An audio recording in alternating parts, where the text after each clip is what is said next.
مارخور ایک بڑی جنگلی بکری کی نسل ہے جو وسطی ایشیا سے تعلق رکھتی ہے۔ مارخور پاکستان کا قومی جانور ہے اور افغانستان، تاجکستان اور ازبکستان میں بھی پایا جاتا ہے۔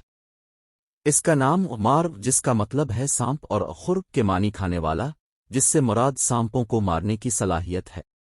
مارخور کی اولاد، جسے بچے کہتے ہیں، تقریباً 135 دن کے حمل کے بعد پیدا ہوتے ہیں۔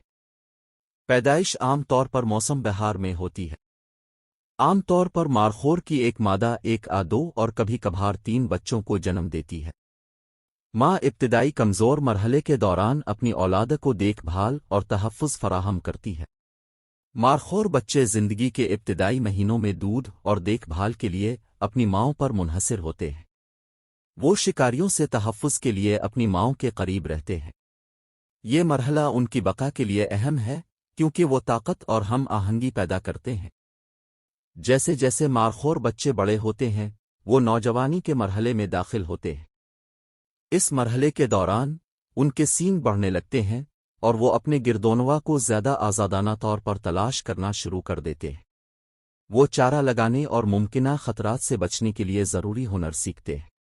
مارخور تقریباً 2 سے 3 سال کی عمر میں پختگی کو پہنچ جاتے ہیں۔ یہ تب ہوتا ہے جب وہ ملن کی رسومات میں سرگرمی سے حصہ لیتے ہیں اور ریوڑ کے اندر اپنی سماجی حیثیت قائم کرتے ہیں۔ نر، خاص طور پر عورتوں کو اپنی طرف متوجہ کرنے اور ملن کے حقوق کو قائم کرنے کے لیے غلبہ کے مظاہرے میں اپنے متاثر کن سینگوں کا استعمال کرتے ہیں۔ ملاپ عام طور پر موسم خزاں کے آخر یا موسم سرما کے شروع میں ہوتا ہے۔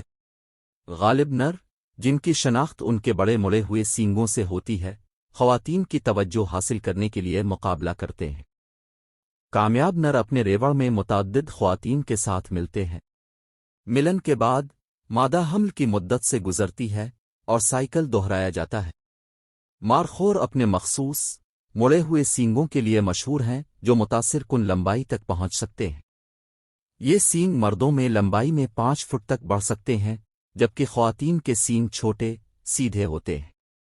مردوں کی عام طور پر لمبی داڑھی ہوتی ہے جو ان کے گلے سے لٹکتے بالوں کا ایک ٹکڑا ہوتا ہے۔ مارخور پہاڑی علاقوں کے مطابق ہوتے ہیں اور بہترین کو پیما ہوتے ہیں۔ وہ 600 سے 3600 میٹر کی اونچائی پر ناہموار اور کھڑی خطوں میں رہتے ہیں۔ مارخور سبزی خور جانور ہیں جو گھاس، پتے اور جھاڑیوں سمیت مختلف قسم کی پودوں کو کھاتے ہیں۔ مارخور کے سینگ طاقت کی علامت ہیں اور ان کی بہت قدر کی جاتی ہے، جو انہیں ٹرافی کے شکار کا ہدف بناتے ہیں۔ ملن کے موسم کے دوران نر طاقت اور چستی کی نمائش کے ذریعے غلبہ حاصل کرنے کے لیے مقابلہ کرتے ہیں۔ مادہ مارخوروں کے حمل کی مدت تقریباً 5 ماہ ہوتی ہے اور وہ عام طور پر 1 یا 2 اولاد کو جنم دیتی ہے۔ پاکستان میں مارخور قومی جانور ہے اور اسے قانون کے ذریعے تحفظ حاصل ہے۔ مارخور بنیادی طور پر صبح سویرے اور دوپہر کے آخر میں سرگرم ہوتے ہیں، دن کے گرم ترین حصے میں چٹانی دراڑوں میں پناہ ڈھونڈتے ہیں۔ وہ پتھریلی چٹانوں پر اپنی چستی کے لیے مشہور ہیں، جس کی وجہ سے وہ شکاریوں سے بچ سکتے ہیں۔ برفانی چیتے اور بھیڑیے مارخور کے قدرتی شکاریوں میں سے ہیں۔ مارخور طویل عرصے تک زندہ رہنے کے لیے جانے جاتے ہیں۔ کچھ افراد اپنی نوعمری کے آخری حصے تک پہنچ جاتے ہیں۔ مارخور آواز کے ذریعے بات چیت کرنے کے لیے جانے جاتے ہیں۔ مارخور کے سینگ اکثر کاک سکرو کی شکل میں مڑے ہوئے ہوتے ہیں، جو ان کی منفرد شکل میں اضافہ کرتے ہیں۔ مارخور کے سینگ تاریخی طور پر روایتی ادویات میں استعمال ہوتے رہے ہیں، حالانکہ یہ عمل اب بہت سے علاقوں میں غیر قانونی ہے۔ مارخور سخت آب و ہوا کے مطابق ہوتے ہیں، گھنے کھال کے ساتھ اونچائی پر سرد درجہ حرارت سے تحفظ فراہم کرتے ہیں۔ ان کے پاس ایک مخصوص نظام انہضام ہے جو انہیں پودوں کے ریشے دار مواد سے غذائی اجزاء نکالنے کی اجازت دیتا ہے۔ مارخور چٹانوں اور پودوں پر اپنی خوشبو کے غدود کو رگڑ کر اپنے علاقے کو نشان زد کرنے کے لیے جانے جاتے ہیں۔ مارخور متاثر کن چھلانگیں لگانے کی صلاحیت رکھتے ہیں، چٹانی اور مشکل علاقوں میں ان کی نیویگیشن میں مدد کرتے ہیں۔ مارخور کے سینگ اپنی زندگی بھر بڑھتے رہتے ہیں، جن کے سالانہ حلقے درختوں کی نشوونما کے حلقوں کی طرح ہوتے ہیں۔